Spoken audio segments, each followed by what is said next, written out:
ആൺകുട്ടികൾ അച്ഛൻ്റെ പേര് പിന്നിൽ ചേർക്കുന്ന ഒരുപാട് പേരെ നമുക്ക് പരിചയമുണ്ട്. പക്ഷേ അവർ വിവാഹാനന്തരം ഒരിക്കലും പത്നിയുടെ പേര് പിന്നിൽ ചേർക്കുന്നില്ല.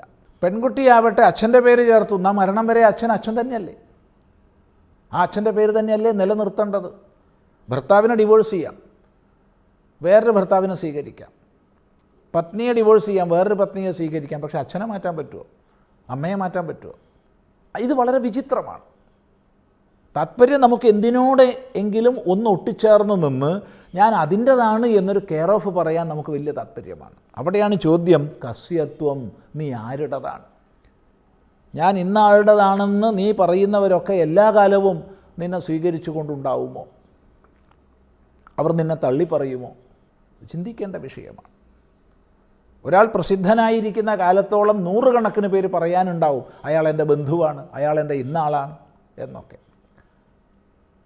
ഒരു ചീത്തപ്പേര് വരട്ടെ, പ്രസിദ്ധിയിൽ നിന്ന് അയാൾ നിപതിച്ചു പോകട്ടെ, ഇന്നലെ വരെ എൻ്റെ ബന്ധു. ഇന്ന് വൈകുന്നേരം 6:30 സന്ധ്യാദീപം.